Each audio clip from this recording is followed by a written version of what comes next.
Buenos días a todos y bienvenidos a una nueva edición de Fater Talks. 1004. Podría ser una cifra más, pero no lo es. Se trata del número de personas que fallecieron el año pasado en siniestros viales, según datos de la DGT.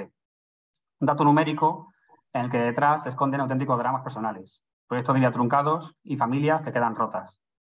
Un motivo más que suficiente para no insistir en nuestro empeño por fomentar y promover la seguridad vial en el entorno laboral, con la celebración de nuestra quinta Semana de la Seguridad Vial Laboral, con la que hoy ponemos el cierre con este Fater Talk. A pesar de que la seguridad vial ha evolucionado de forma positiva en nuestro país, todavía hay mucho margen de mejora y no nos podemos conformar con que solo, entre comillas, hayan fallecido 1.004 personas en el último año. Además, estamos ante un momento de grandes retos viales, pues a los tradicionales factores de riesgo que siguen ocasionando accidentes y víctimas, se han añadido recientemente otros nuevos como la nueva forma de movilidad, bicicletas, patinetes, car sharing o también las distracciones tecnológicas. Y para hablar de todo esto, hoy contamos con una persona que ha dedicado prácticamente toda su vida profesional a la seguridad vial. Se trata de Bartolomé Vargas. Por hacer un breve repaso a su trayectoria, comentaros que Bartolomé ingresó en la carrera fiscal en el año 76 como abogado fiscal de la Audiencia Provincial de Santa Cruz de Tenerife. Pocos años después fue nombrado abogado fiscal de la Fiscalía de Audiencia Provincial de Málaga. Después fue nombrado fiscal jefe de la Audiencia Provincial de Guadalajara y en 1994 fue nombrado fiscal del Tribunal Supremo en la sección de lo penal. En el año 99 se le concede la Cruz de Honor de San Raimundo de Peñafort y en el año 2006 tomó posesión como fiscal de seguridad vial. Todo un placer, todo un lujo tenerte hoy aquí, estimado Bartolomé. Buenos días y bienvenido.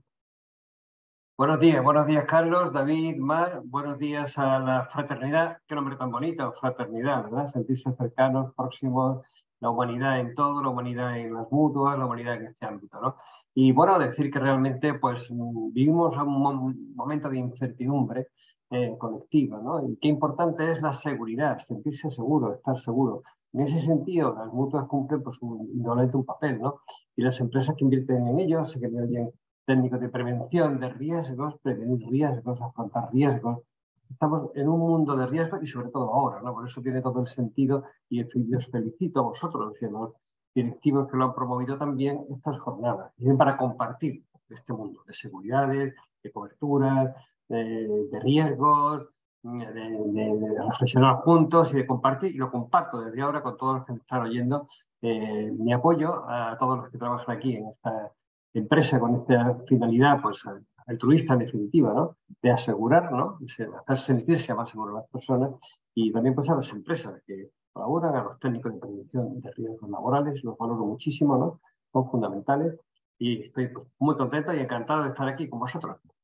El placer es nuestro, Bartolomé. Bueno, antes de comenzar, como siempre hacemos, informaros de que este Fater Talk está siendo grabado para su posterior difusión tanto en YouTube como en nuestras redes sociales. Y también comentaros que tenemos habilitado el chat para que podáis comentar o lanzar alguna pregunta a nuestro invitado, que si luego al final da tiempo, se la trasladaremos. Bueno, Bartolomé, para ponernos en contexto, para ir, nunca mejor dicho, calentando motores, ¿cuál es el papel de la Fiscalía de Seguridad Vial y qué funciones tiene dentro de este ámbito tan importante?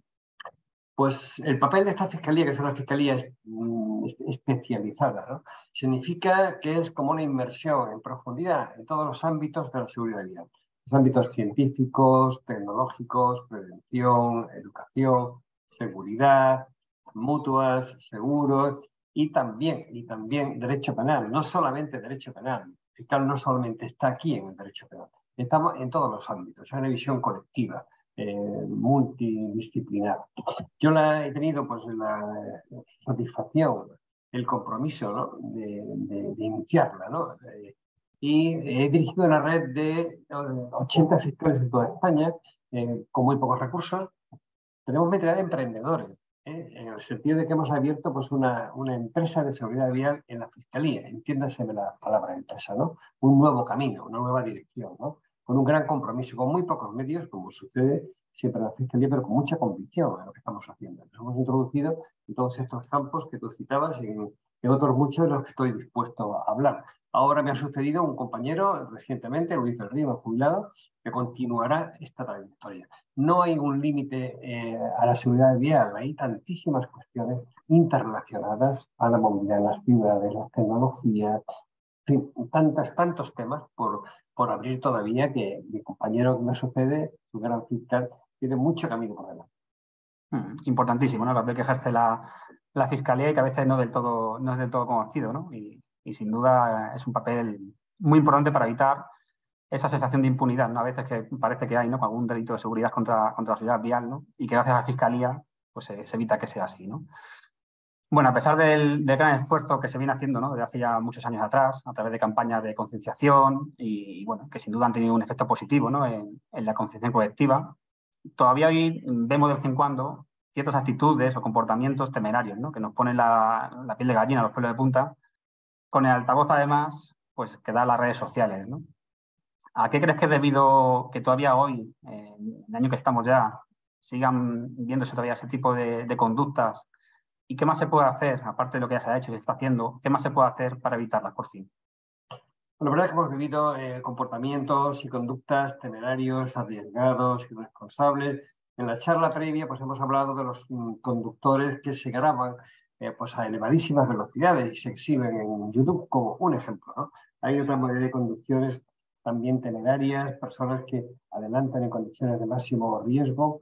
Hay conductas de las que hemos hablado también antes en la interesante charla previa, ¿no? Que tienen un trasfondo laboral del que después hablaremos, porque hay una seguridad vial laboral también, ¿no?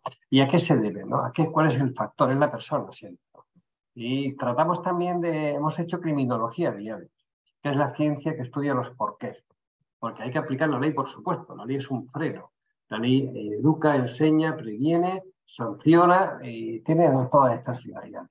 Pero también hemos trabajado en criminología, en que tú apuntas, que es averiguar las causas. Hay perfiles muy complejos, exhibicionistas, irresponsables, sociales, personas temerarias. En definitiva, es la persona. Y la gran incógnita es, esta persona a lo mejor se comporta bien en su casa, ¿no? Después, en el coche es otro. Hay como una esquizofrenia, hablando en términos psiquiátricos, ¿no? Y lo hemos comprobado, lo hemos visto, lo hemos tratado de investigar y hemos pues incluso publicado algunas conclusiones sobre todo ello, ¿no? Pero el fenómeno luego está ahí. La Fiscalía está ahí, como digo, en todos los ámbitos y lo primero es, tenemos un estrechísimo contacto, lo hemos tenido y lo mantenemos con las policías de tráfico, Guardia Civil, Mossos, Chancha, policías locales, hay una conexión muy estrecha y estamos al tanto de lo que ocurre en las calles, ¿no? Bueno, al final todo esfuerzo es poco, ¿no? Y no nos queda más remedio pues, que seguir insistiendo, seguir concienciando y no parar, ¿no? Y también creo que aquí es fundamental la concienciación global, ¿no? La concienciación colectiva de cuando algún cafre se grave conduciendo de forma temeraria, pues que eso no sea para ganar likes ni ganar seguidores, sino todo lo contrario, ¿no? Que sea para condenarlo. Y creo que poco a poco nos está haciendo, vamos cambiando esa mentalidad, ¿no? Ya no es el ejemplo a seguir, ¿no? Queda todavía mucho por hacer, pero entre todos tenemos que conseguir que al final eso no sea a modo de reconocimiento, sino que sea todo lo contrario, ¿no? Para condenarlo, ¿no? Dices bien que la condena es un freno, ¿no? La condena es un primer freno, ¿no? Pero si reincide hay una segunda condena y a la tercera a lo mejor hay tres sentencias. En España, del total de condenas por todos los delitos que hay en nuestro país, un tercio es por delitos viales, ¿no? Y lo hemos conseguido entre todos, con las policías, los fiscales, mucha eficacia penal, ¿no? La condena siempre que es como un primer aviso, generalmente no se cumple la pena. Es una oportunidad, es tomar conciencia. Mire usted, que tiene antecedentes penales y además esos antecedentes penales le pueden perjudicar en el ámbito laboral, ya los tiene, ¿no? Se va por pasos, ¿no? Y llega un momento en que la persistencia, ¿no? La falta de responsabilidad, ¿no? El no controlar el comportamiento ante un aviso que te da un juez o una condena que está en el registro central de penado, que continúa, pues hay aproximadamente más de 1.000 personas ingresadas en prisión. No es que lo deseemos, porque no hay más remedio, porque van a producir una tragedia, ¿no? Claro, el derecho penal tiene esa función, pero insisto antes también, y termino para que tú continúes tu entrevista, disculpa, pues es muy importante, junto a eso, la educación, la prevención, educar, prevenir. Aquí se habla de prevención siempre de riesgo, ¿verdad? Hay que Sí, prevenir delitos y educar. Bien, estamos en eso. fundamental. Y hablando de conductores temerarios, detrás de muchos accidentes hay conductores que sabiendo que van a coger el coche, pues lo hacen bajo los efectos del alcohol o de las drogas. ¿Eres partidario de endurecer todavía más las penas para ese tipo de conductor y también rebajar a 0,0 el límite de consumo de alcohol? Bueno, realmente hay todos los años hay 50.000 condenas por conducción bajo la influencia del alcohol, uno de los índices más altos de Europa. Hay mucha eficacia que se debe a los policías y a los fiscales especializados, ¿no? Es un número de condenas muy alto. En drogas, pocas. Ahí, más que elevar las penas, es que haya más eficacia, porque es más difícil la prueba. En alcohol basta con una tasa objetivada, que es 0,6. 0,6, todo el mundo la conoce, esa tasa. Pasando de ahí, estás en el Código Penal. En las drogas no hay una tasa porque es científicamente inviable ponerla. Entonces, tenemos que probar la influencia de las drogas. Y eso es mucho más complejo. Los análisis de saliva no tienen toda la fiabilidad y debemos acompañarlo de los signos que presenta el conductor pues, parado por las policías de tráfico, ¿no? Hay pocas condenas, ¿no? Hay sanciones administrativas, son importantes, pero la Fiscalía se esfuerza y se trabaja porque no es que haya más por haberla, sino que haya más justicia penal también hay. Y más que reformas legales, más eficacia en este delito en concreto, no en el alcohol, en las drogas, porque la droga es letal, va en progresión su consumo y la conducción, es letal. Y en la juventud desconoce que el cannabis altera las facultades para conducir. Es más, algunos creen que es hasta bueno, algunos jóvenes. Me lo decían las policías, es que piensan que les sienta bien y es letal para la conducción. Provoca enormes tragedias para conducir. Bueno, y en este punto, insisto, aquí hay pues, mucha impunidad y la Fiscalía y mis compañeros que siguen trabajando, con los que yo he trabajado, siguen trabajando a buen rendimiento, pues están justamente en eso. Y en el hecho de rebajar el límite de alcohol en 0,0, ¿eres partidario? ¿Lo ves como algo positivo? Porque Bueno, todavía hay una ya, cierta ya tolerancia, se ha ¿no? establecido para los menores, ¿eh? Se ha establecido para los menores de edad. En la Ley 8/2021 se ha establecido para los menores. Es un símbolo. El 0,0 es un símbolo. Es decir, bueno, pues 0,25, 0,15 para los profesionales, pues es una tasa baja. Y por cierto, para dar 0,25 hay que beber, ¿no? No basta con una copa. Aunque depende también de la capacidad de absorción, como he sabido, ¿no? Pues yo creo que sí, que sería una buena medida el 0,0, sería sobre todo un mensaje para los conductores, ¿no? Cuentan mucho en las normas los mensajes que da la norma, los mensajes que da el legislador son muy importantes. Yo no lo he propuesto oficialmente porque pues, he tenido capacidad de propuesta de reformas legales, pero mi reflexión en este sentido, más allá de la propuesta, es que sí, que sería conveniente. Hay países que la tienen, tasa 0,0, es una tasa simbólica, es como un camino a seguir, ¿no? Ujú. Y bueno, hablando de lo laboral, teniendo en cuenta que ya de por sí la propia actividad laboral ya genera mucha movilidad todos los días, solamente en trabajadores que van y vienen del trabajo, y además muchas empresas también disponen de flota de vehículos propia, ¿no? Pues se dedican al tema de transporte y demás. ¿Cuál llega a ser? ¿Cuál es la responsabilidad jurídica de la empresa en seguridad vial? Y también te pregunto, ¿debería ser obligatorio que las empresas, sobre todo las que están destinadas al tema de transporte y demás, que tienen una carga importante de vehículos, ¿no? Dispongan de un plan de movilidad? Vamos a ver, antes de eso hemos hablado de la clave, la víctima de accidente de tráfico, ¿no? Todos podemos ser víctimas de accidente de tráfico, yo también. Pues cualquiera, porque no depende de uno. Si alguien se te mete por tu carril y te invade a la izquierda o va con alcohol, pierdes la vida. Y mi principal, y perdona que eludo la pregunta, que no la eludo porque continúo con ella, principal tarea ha sido atenderlas, oírlas, escucharlas. Son relatos de dolor terrible, de los padres, de los hijos, de los hermanos, de los amigos, de las parejas, ¿no? Destrozadas en un momento, por no cumplir las normas viales, ¿no? Bueno, pues este es el mundo de la seguridad vial, ese mundo humanista de atención a las víctimas humana, moral, económica, porque si además del dolor de perder el hijo, además no tienes recursos económicos, necesitas un psicólogo, psiquiatra para reponerte porque has perdido el hijo, cuesta dinero y no tienes recursos, ¿no? La Fiscalía ha estado y está en todo eso. Y eso mismo se produce en la seguridad vial laboral. Hay también víctimas de accidentes, ¿por qué? Porque no se respetan las condiciones laborales.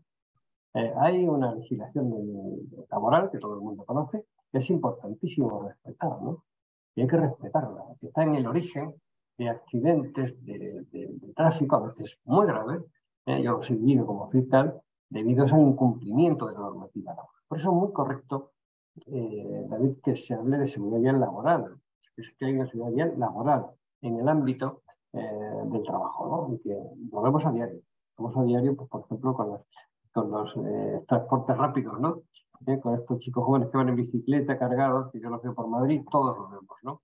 Por poner un ejemplo, ¿no? Por supuesto que la Fiscalía ahí pues, ha hecho un gran esfuerzo, no lo he hecho yo, lo han hecho mis compañeros, insisto que he coordinado, dirigido pues, un gran equipo de compañeros con muy pocos medios y muy concienciados que se han introducido en esta materia, ¿no? Y ya hemos abierto un camino ahí, una vía laboral que ya es irreversible, desde luego, ¿no? Bueno, por suerte cada vez más empresas, ¿no?, son conscientes de que tiene un papel importante en la reducción de los accidentes de tráfico. Muestra de ello, y aquí hago un poco de autopromoción nuestra de la Mutua de Fraternidad, son nuestros premios escolásticos Zaldivar, que en estas 10 ediciones pues, hemos recibido multitud de buenas prácticas en el ámbito de la seguridad vial por parte de nuestras empresas mutualistas, ¿no? Y eso es pues, un ejemplo de que bueno, se va avanzando y cada vez las empresas toman mayor conciencia de que efectivamente tienen en su mano poder reducir también los accidentes de tráfico. Yo pues os reconozco todo mi reconocimiento para esa tarea, porque hay un camino, hay una respuesta que la premia, ¿no? Vamos a premiar a las empresas que lo hacen bien, ¿no? Eso es lo primero. Vamos a llamar la atención, vamos a corregir y vamos a investigar en su caso los que no lo hacen bien, ¿no? Es decir, la premiar es muy importante, ¿no? Yo también la he vivido con la DGT en otros ámbitos y mi reconocimiento porque lo hagáis a las empresas que tienen buenas prácticas en este ámbito, que cuidan de la seguridad vial, ¿no? Que forman en seguridad vial, que hacen planes para que la actividad laboral no se convierta finalmente en una causa de accidentes de tráfico irreversible, ¿no? Insisto, yo lo he vivido, ¿no? Pierdes un hijo es algo irreversible, no tiene ya el proceso ni lo arregla siquiera, ni la pena. No hay quien lo arregle, nos puede pasar a todos también en el ámbito este que decimos, desde luego, pues, el laboral. Así que actividad premial por una parte y por otra, como digo, formación en el ámbito de la empresa, están los técnicos de prevención de riesgos, prevenir riesgos es la clave, ¿no? Que me está oyendo. Enhorabuena, y apoyo por su tarea, hay que prevenir riesgos, desde luego. Y después en la Fiscalía le toca actuar. Luego hemos actuado con todos los recursos, como decía, y también con el derecho. Otro aspecto también preocupante, ¿no?, en este tiempo que vivimos es la combinación entre medicamentos, consumo de medicamentos, con la conducción. Teniendo en cuenta que España es uno de los principales consumidores de inosedantes y de benzodiazepinas, que muchos de estos medicamentos tienen un efecto demostrado, ¿no?, un efecto negativo en la conducción, a veces incluso similar a los efectos que puede provocar el alcohol o cierto tipo de drogas, ¿no?, en cuanto a alteración de las capacidades sensitivas y cognitivas. ¿Cuál es tu punto de vista al respecto? Es decir, por ejemplo, para aquellas personas que están medicadas bajo ciertos medicamentos, que como he dicho, puede tener influencia negativa en la conducción, ¿se le podría plantear una retirada temporal del carnet mientras dure ese tratamiento? ¿O incluso se debería equiparar el consumo de ese tipo de medicamentos con el de haber consumido alcohol o drogas? ¿O es algo muy extremista quizás? Bueno, el Código Penal lo contempla. No es muy conocido, pero el Código Penal, en el artículo 379, contempla la conducción bajo la influencia de alcohol, drogas tóxicas, las drogas, y psicotrópicos. Está en el Código Penal. ¿Qué ocurre? Que no se aplica. ¿Por qué no se aplica? Porque los controles de drogas no llegan hasta los psicotrópicos, por cuestiones científicas. La clave son los controles. Los controles de alcohol y de drogas son principalísima estrategia de seguridad vial. Cuanto más controles hay, menos accidentes. Son dos las estrategias mundiales, no de España. Control de velocidad y control de drogas. Tanto que se cuestiona el control de velocidad, el recaudatorio. Sin eso no hay seguridad vial. Cuantos más radares haya, mejor. Cuantos más controles haya, mejor. ¿Qué ocurre? Que a los psicotrópicos no hay en nuestro país, es una cuestión científica, controles para un conductor averiguar, se le para y a ver si consume o no bajo la influencia de psicotrópicos, ¿no? Algún procedimiento hay porque está en el Código Penal, pero no hay control. Es más complejo, es más difícil. A lo mejor para el conductor, el policía tiene tanta experiencia. Tenemos muy buenas policías de tráfico. Yo que he trabajado con ellas, le paga, le observa, le mira, llegan atestado, consigna todo su comportamiento y a lo mejor se puede conseguir, no es muy frecuente, pero alguna condena hay por conducir bajo la influencia de medicamentos, de psicotrópicos que alteran la conducción. Hay un segundo problema también, y es que es la prescripción médica. Los médicos no hemos propuesto que prescriban no conducir, como prescripción en la historia clínica, que prescriban no conducir bajo la influencia de ciertos medicamentos, ¿no? Hay un problema sanitario que lo hemos apuntado, ¿no? que los médicos lo saben, saben quién no puede conducir, porque tiene una medicación incompatible, ¿no? Esto es la prevención, de adelantarse, derecho penal y poco, vámonos a la prevención. Hemos trabajado pues, con las autoridades competentes de sanidad, hospitales, para que haya pues, una prescripción de no conducir, ¿no? De no conducir. Y en algún caso también hemos planteado, en fin, de los temas que ha quedado pendiente, que mi sucesor con mis compañeros combinarán seguro también, pues que haya pues, un intercambio de información entre hospitales y DGT, ¿no? Estamos en la ley de protección de datos, una cuestión delicada, ¿no? Pero ¿qué pasa si un médico sabe que está prescribiendo una medicación y que no puede conducir y que conduce? Se plantea el diario en los hospitales. Bueno, dejo la cuestión no abierta, sino que está planteada, nosotros lo hemos planteado, lo hemos estudiado, mis compañeros siguen con ella. Claro. Aquí creo que va a jugar un papel fundamental, una vez más, la conciencia individual y colectiva, ¿no? Es decir, si sabes que estás tomando un medicamento que puede afectar a la conducción, lo más sensato sería ya pues, dejar de conducir por un tiempo, ¿no? Mientras dure ese tratamiento por voluntad propia, ya sin que nadie te lo prohíba, ¿no? Pues sabes que puede ser, pues ocasionar accidente, ¿no? El problema yo creo que es un poco también el que tú has comentado, que quizás muchas veces pues o no se llega a conocer que el medicamento afecta a la conducción porque nadie se lee el prospecto, o bien se minusvalora el riesgo, ¿no? Parece que no tiene capacidad de influencia en la conducción, ¿no? Entonces, bueno. Está muy bien lo que dices, una prueba de conciencia y prueba del médico. El médico que lo prescribe se lo diga. Claro. Que no puede conducir, no puede conducir. Información. No puede conducir, pero es muy mal de la conciencia individual. Lo que pasa es que a veces no se tiene. El médico sí que lo sabe, ¿no? Por eso decía que la Fiscalía se ha dirigido a la colaboración de los médicos, los protocolos que se han hecho con algunos hospitales en este sentido. Y bueno, no hay que decir que hoy en día vivimos en el mundo de la inmediatez, todo lo que nos para ya, mañana ya es tarde, y a este respecto es habitual que todos, alguna vez hemos usado una app de comida para que nos llegue a casa, que se comprometen a traer el pedido en un determinado tiempo, ¿no? O el e-commerce, ¿no? Con un compromiso de entrega en el día.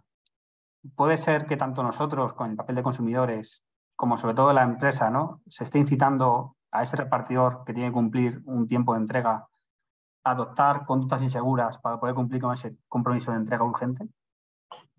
Pues la verdad es que sí, la verdad es que también la Fiscalía pues, se lo ha planteado, lo ha abordado, lo ha investigado, lo ha investigado en algunas ocasiones, como comentábamos, ¿no? Pues claro que sí, ¿no? No voy a negar, desde luego, pues ni entrar en estos transportes, ni soy quien para hacer la valoración empresarial, ¿no? Pero sí en jurídicas y sí de seguridad vial, ¿no? Desde luego, eso hay que hacerlo siempre, que la haces muy bien y que yo también como fiscal lo he hecho con mis compañeros, ¿no?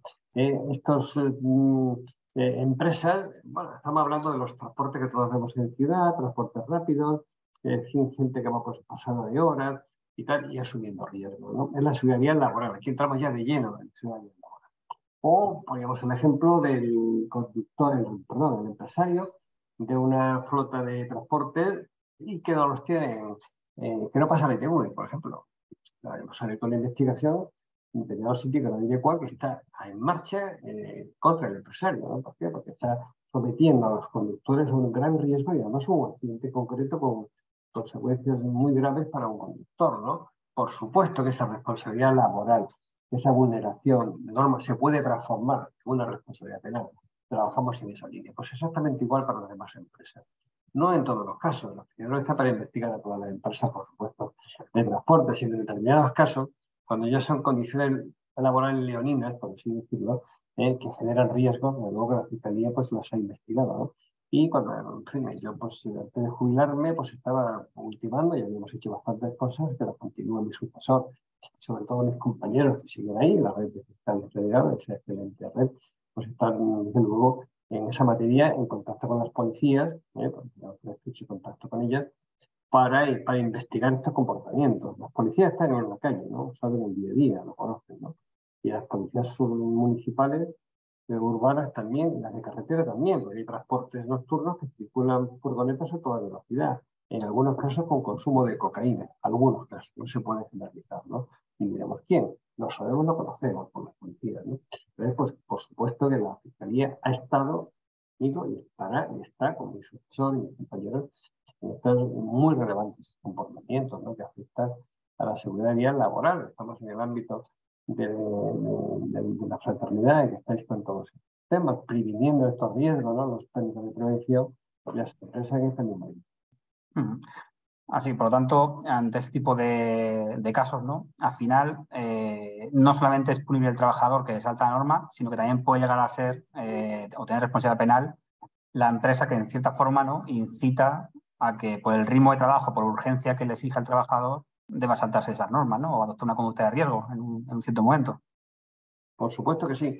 Puede haber, vamos, en estos casos puede haber, y hay investigaciones abiertas, puede haber cuando hay un fallecimiento del trabajador a causa de este abuso de condiciones laborales, puede haber un delito de homicidio imprudente del artículo 142, castigado con una pena de unos 4 años que puede llegar a 9 cuando son varios homicidios, ¿no? Y hay investigaciones abiertas, ¿no? En este caso debe investigar con medida, con prudencia, con los policías de tráfico, ¿no? La prevención, por una parte, insisto, al ser fiscales especialistas, no solo estamos en el derecho penal, la prevención, la formación, de lo que habláis, las buenas prácticas, todo eso es lo primero, pero cuando hay graves incumplimientos y hay resultados pues, graves, pues la Fiscalía, desde luego, con las policías investiga y está investigando y seguirá investigando. Bueno, si echamos la mirada un poco hacia el futuro, pero tampoco un futuro muy lejano, sino un futuro que tenemos a la vuelta de la esquina, y observamos la pirámide poblacional de nuestro país, podemos ver que en poco tiempo tendremos un gran porcentaje de conductores de edad cada vez más avanzada. Sabemos que a partir de cierta edad, en muchos casos se produce un deterioro cognitivo que puede llegar a afectar, ¿no?, o que puede ser incompatible con la conducción. ¿Cuál es tu visión acerca de este problema que tenemos, como digo, a la vuelta de la esquina, y si el actual examen psicotécnico es suficiente para garantizar la actitud del conductor? Pues verdaderamente también nos hemos planteado este problema, hemos entrado en él. Es cierto, hay un envejecimiento de la población. Desgraciadamente hay pocos hijos, ¿no? Tendría que haber más natalidad.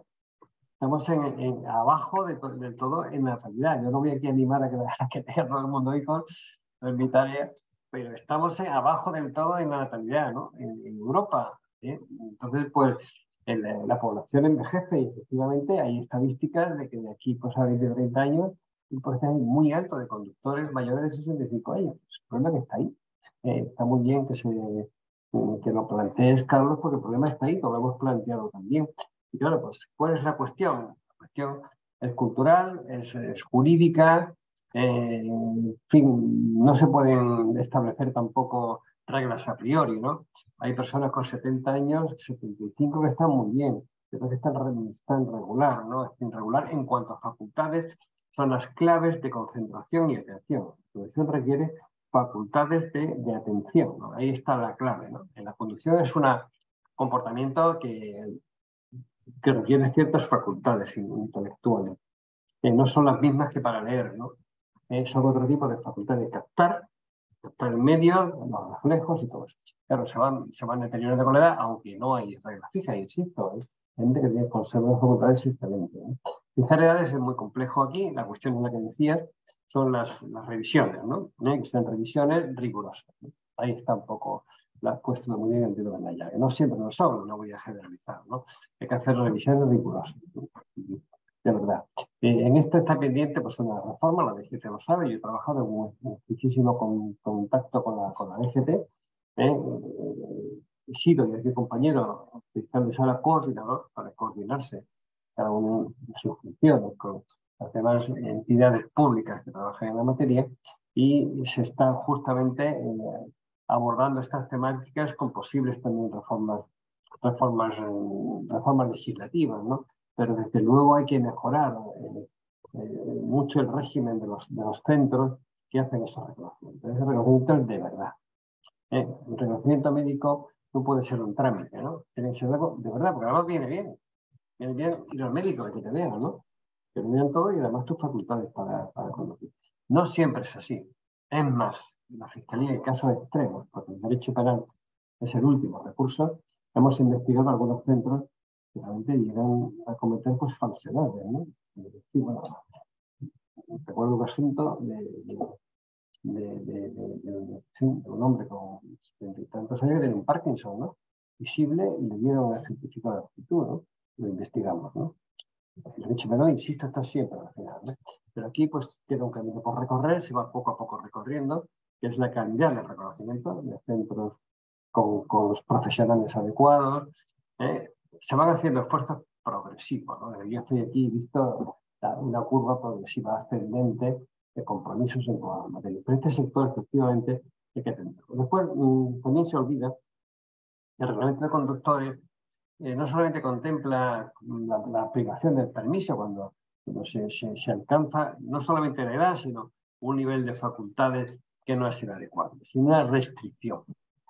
Conducir a ciertas horas, por el día, en ciertos momentos, en determinados recorridos, porque hay una modalización en las facultades de conducir, también en el reglamento de conductores, que puede dar mucho juego para acomodar las condiciones de la persona a su capacidad de conducir.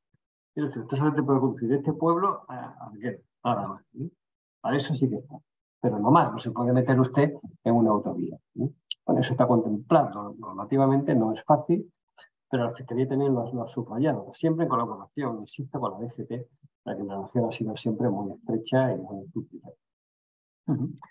Muy bien, Bartolomé, pues si te parece, pasamos a las preguntas del chat, que ya alguno de nuestro público asistente ya ha planteado alguna.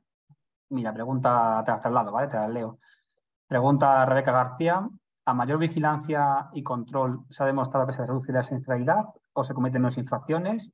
Y si las condenas de cárcel por delito de seguridad vial logran cumplir su función de reinserción o hay reincidencia. Bueno, la vigilancia es clave. Clave. A ver, las vías públicas no son particulares, son de todo. Como son de todo, la autoridad tiene que vigilar. Nadie te vigila en tu casa, pero cuando estás en la vía pública, como es de todo, está la autoridad vigilando. La vigilancia es esencial aquí en España y en todos los países del mundo. Es esencial ¿para qué? Para que se cumplan las normas y para evitar tragedias, ¿no? Por eso son esenciales. Hay las cámaras que registran el tráfico. De ahí hemos sacado a veces, la Fiscalía ha sacado pruebas que no se pueden obtener por otro medio de conductas pues, muy graves. Hemos hablado antes de los patinetes. Ha habido casos de atropellos del patinete a un peatón, ¿no? Y la cámara que lo ha registrado ha aportado una información, ¿no? Por eso la vigilancia es clave, los radares, como decía antes, y la vigilancia policial. ¿Por qué? Porque es que, insisto, las calles de la ciudad, las carreteras son de todos, ¿no? Y hay conductores que tienen una visión patrimonial, que son suyos, no son suyos, son de todos, se viven con todos. Por eso la vigilancia, justamente la palabra la has dicho muy bien, la vigilancia es una estrategia clave en la ciudad. Hay que vigilar, supervisión y vigilancia, ¿no? Eso es clave, ¿no? Entonces, cuanto más haya, menos accidentes hay, ¿no? Se ha demostrado que cuantos más radares hay, el país que va en cabeza de Europa en un ranking trágico de muertes por millón de habitantes es Inglaterra. ¿Por qué? Porque tiene 6.000 radares. En Estados Unidos la política es más radares, ¿no? Mire que se cuestionan, ¿no? Son recaudatorios. Bueno, flaco favor se hace a la seguridad vial con esos trajes, ¿no? Nada de eso, ¿no? Los radares salvan vidas como los controles de alcoholemia, ¿no? Si te paran un control, vigilando, te paran, embriagado, ha evitado que te mates tú, o tu marido, o tu mujer, o tu novio, o tu amigo. Que la vigilancia salva vidas y es una estrategia, en definitiva, pues, Carlos, es esencial. Y en cuanto a la segunda pregunta que lanzaba, que era que si las condenas realmente cumplían esa función de reinserción o había reincidentes. Sí, pues yo he estado en la prisión, he estado en prisiones con autores de delitos viales, y he estado con ellos, y he hablado con ellos. Las prisiones españolas son de las mejores, o las mejores de Europa. La prisión nunca es buena, que se le entienda bien, ¿no? Yo he estado ahí, sé lo que es estar ahí, ¿no? Es muy duro, es muy difícil, ¿no? En ese mundo aislado, ¿no? Pero dicho eso, pues la verdad es que tenemos muy buenas prisiones. Hay mucha reinserción social, ONG, maestros, psicólogos, educadores. La verdad se hace una gran tarea de reinserción. La gran mayoría vuelven reinsertados. En seguridad yo diría que hay un porcentaje bajísimo de reincidentes en estos delitos. En otros quizás menos, pero en estos muy pocos. El que ha pasado por prisión generalmente no vuelve, ¿no? Porque la prisión es dura y vuelve reinsertado también. Pues hay cursos de formación. Yo he estado en las prisiones en cursos en los que tenía colaborado. cursos de educación, han estado las asociaciones, cuando luego una víctima de accidente de tráfico, pues hablábamos de Aisleno, de Marco Goyo, que es un símbolo, tuvo un accidente de tráfico, cambió su vida, su visión medular, y se ha dedicado a dar un mensaje, y va a las prisiones y lo explica, pues claro, los que están allí por delitos viales cambian a lo mejor su mentalidad, ¿no? Es una gran tarea, desde luego, en este sentido. Así es. Otra pregunta que plantea David Hernández dice: ¿por qué en empresas, especialmente las dedicadas al transporte de viajeros o de mercancías por carretera, no se establecen ciertos controles de vigilancia de la salud a los trabajadores de forma periódica? ¿Y por qué no se va a establecer como obligatorio en estos vehículos sistemas como el que el alcohol no permite arrancar el vehículo si se detecta que el conductor ha bebido, es decir, el alcoholoc? ¿Que por qué no se va a instalar en este tipo de vehículos? Sí, bueno, el alcohol lock, ya el reciente reglamento europeo de fabricación de vehículos que se acaba de aprobar, ya prevé ya la obligatoria instalación del alcohol lock para los que se matriculen a partir de ahora. Ya es un paso de la Unión Europea. No olvidemos que España está sometida también a las políticas europeas y a la normativa europea de seguridad vial. Por ejemplo, en transporte por carretera son reglamentos europeos, no es por España, son reglamentos europeos, ¿no? Entonces, en este sentido, pues el alcohol lock, pues desde luego, sin ninguna duda, pues es una muy buena medida, y hay dos sistemas, un sistema de voluntariedad y un sistema de obligación. Insisto que el reglamento europeo acaba de imponer la obligación de que se lleve pues, el alcohol lock. Pero, probablemente, pues es un mecanismo de prevención sin ningún valor. Y la otra pregunta era, Carlos, perdona. Sí, que por qué en empresas que se dedican realmente o principalmente al transporte de viajeros o de mercancías por carretera no se establecen controles de vigilancia de salud a los trabajadores de forma periódica. Bueno, realmente eso hay que hacerlo. Evidentemente hay que hacerlo. Hay que hacer los controles, sobre todo con los profesionales que trabajan para las empresas, tienen que estar sometidos a rigurosos controles de salud. La mayoría de las empresas los cumplen, otras no. Y después, cuando se produce la tragedia, pues la Fiscalía investiga, desde luego, ¿no? Y más de un caso hemos investigado, ¿no? Bueno, ¿y por qué estaba conduciendo en estas condiciones? ¿Lo sabía la empresa? Si lo sabía la empresa, se puede plantear siempre con medida, insisto, una responsabilidad penal. Se puede plantear, ¿no? Se puede plantear. Vamos a investigar, el fiscal investiga, primero, con instrucción, investigar con la policía siempre previamente. Pero cuando llegamos al juzgado, por supuesto, hace peticiones al juzgado en este sentido para que se investigue y efectivamente, pues en estos casos puede haber una responsabilidad también penal, la puede haber, ¿no? Yo creo que ya siempre la puede haber, ¿no? Si la empresa sabe que no está en condiciones o condiciones para conducir, lo conoce o no le hace, pues los correspondientes controles, hay que hacerlos, ¿no? En los profesionales hay que hacer controles, a ver cómo se encuentra con... sobre todo los conductores profesionales, pues de tantas horas, conduciendo de muchas horas, se produce un desgaste también muchas veces personal, ¿no? A veces de problemas, como se sabe, traumatológicos, de mucho tipo que nos hemos conocido, nos hemos abierto a la información de todos los ámbitos y desde luego son decisivos estos controles de salud para los profesionales. Decisivos, ¿no? Vale, como todavía quedan unos minutillos, te planteo una última pregunta, hablando ya de muy a futuro, a lo mejor quizás, el tema del coche autónomo.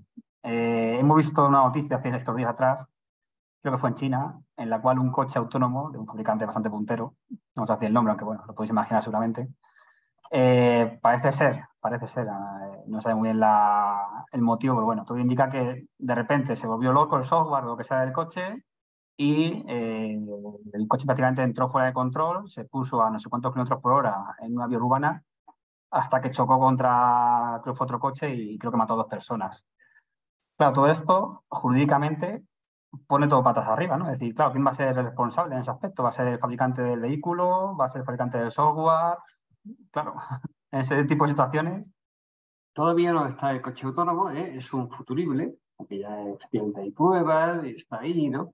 Bueno, es que los ingenieros tienen una capacidad de invención muy grande, porque nosotros hemos seguido todo eso, lógicamente, y hemos seguido todos los proyectos de ingeniería, ¿no? También sabido es que está el proyecto del coche espacial. Y un día se circula por aire, ¿no? No digo que está, ¿eh? Y está más viable es del coche autónomo que está ya en pruebas en Estados Unidos, aquí también ha habido pruebas, y lo hemos estudiado, ¿no? Plantea efectivamente muchos problemas, ¿no? Para el seguro, ¿no? ¿Quién asegura? ¿Cómo se asegura? Tiene que haber pues, un seguro, evidentemente, que cubra pues, riesgos, ¿no? Aquí hablamos de mutuas que están en el ámbito tan importante de las coberturas, en fin, de cubrir la inseguridad, ¿no? La incertidumbre que genera en este caso pues, el coche autónomo, pues, luego que la genera, ¿no? Y pues, lo primero, el seguro. Ya lo están escribiendo las aseguradoras, hemos estado en contacto con ellas a nivel nacional y a nivel europeo, ¿no? También, ¿no? A ver cuál es la cobertura del seguro, ¿no? La seguridad siempre lo primero. Si hay pues una tragedia, pues cuanto menos una indemnización, una cobertura, una respuesta, ¿no? Desde lo que también pues trabajan los técnicos, los mutuos, dar respuestas a las situaciones de riesgos y cuando se han producido pues resultados que atentan contra la salud, ¿no? Y después hay problemas también de responsabilidad penal en el caso del accidente. Pues. El derecho penal rige la doctrina, lo que se llama la imputación objetiva. ¿A quién se imputa el accidente? ¿No? Por resumir, ¿no? ¿A quién se imputa el accidente? Pues a quién. Pues lo has hecho muy bien, ¿no? La cuestión es muy compleja, ¿no? El autor del software, en esa cadena que hay ahí, de empresas que intervienen, ¿en cuál de ellas, no? Bueno, yo me imagino que si la coches autónomos, ahora, estuvieran ya circulando y hubiera un accidente, era la fiscalía abrir una investigación, lo primero, ¿no? Primero investigar, como siempre, ¿no? Es que en la prensa salen las investigaciones, muchas veces se está investigando y no tiene ningún valor. Porque no hay una sentencia de condena o solución, el proceso no ha llegado a nada, a muy poco, ¿no? Se van tomando algunas medidas progresivas. ¿Qué haría la fiscalía? Si ya coche investigar, desde luego, ¿no? ¿Cuál de esas empresas tiene un papel más relevante, más determinante en la producción de la ciudad? No lo hemos planteado en esos escenarios, hemos trabajado y los fiscales siguen trabajando a día de hoy en eso, ¿eh? Porque nuestra obligación es adelantarnos a lo que ya es un futuro presente. Muy bien, Bartolomé, pues llegamos al final. Ha sido un auténtico placer compartir contigo estos minutos. Alguien que ha dedicado prácticamente toda su trayectoria profesional al mundo de la seguridad vial y ha visto tantos y tantos casos y tantas causas de accidente. Y ha sido un auténtico placer escucharte y tenerte hoy con nosotros en este Fater Talk. Muchas gracias. Para mí también ha sido un placer estar aquí y compartir con vosotros, con Fraternidad, con todo el mundo, en fin, todos los que estáis creando seguridades, en definitiva. Es un mundo incierto, hay que crear seguridades. Técnicos, empresarios, con todos ellos. Mi reconocimiento, mi apoyo a vosotros y luego pues también a ellos. Sí, encantado de estar aquí. Muchas gracias. Gracias. Bueno, pues paso a Mar Morales, que va a cerrar este Fater Talk, que es la directora de Prevención y Desarrollo de la Cultura Salud de Fraternidad Uprespa. Adelante, Mar, cuando quieras. Bueno, pues muchísimas gracias, Carlos, y muchísimas gracias, Bartolomé, por estar con nosotros en este espacio que realmente hacemos con todo el cariño para nuestras empresas asociadas. Este mes vinculando a una de nuestras mayores preocupaciones, que es la siniestralidad vial, porque es la causante año tras año de un gran número de incapacidades permanentes y de mortalidad laboral, ¿no? Esperamos que según he leído en la Fiscalía, la memoria de la Fiscalía, este año 2021 ha sido el año récord en delitos viales. Esperemos que no se repitan, ¿no? Porque, bueno, como has comentado, nosotros abogamos por la prevención y por la educación, pero cuando la educación y la prevención fallan, bueno, pues hay que ir a ese control y a esa vigilancia. Esperamos que realmente eso, bueno, pues esos controles, esa eficacia, que mejore la eficacia de los controles estos que has comentado de drogas, ¿no? Esperamos que al final esos médicos, cuando prescriban, cuando vean personas que no pueden conducir porque por los medicamentos que toman, pues también prescriban que no puedan conducir. Y también, bueno, que las empresas sepan que realmente, pues el delito penal no única y exclusivamente es para el trabajador y la persona, sino que también se está ya detrás de las empresas que someten a sus trabajadores en condiciones leoninas y que estas condiciones pueden causar esos fallecimientos, ¿no?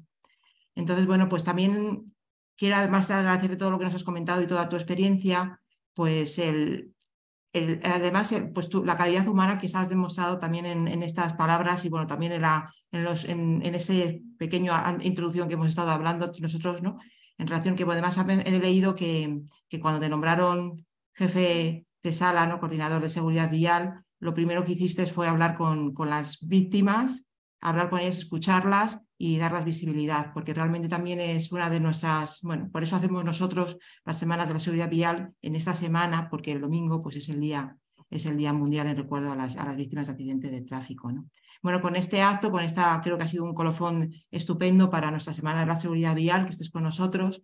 Y con hoy, pues cerramos pues, nuestra semana de la seguridad vial, este año que hemos hecho con el lema C del paso a una conducción segura, en la que hemos hecho pues, diferentes actos, no solamente, bueno, pues eso, la webinar que hicimos el lunes, con lo que se esconde detrás de un siniestro vial, en la que quiero agradecer la presencia de todos los profesionales que ese día nos acompañaron, pero no solamente a ese acto, sino que nos han ido acompañando muchos profesionales en las diferentes jornadas que hemos realizado pues, en La Coruña, en Oviedo, en Zaragoza, en Murcia, en Jaén y también en Madrid, ¿no?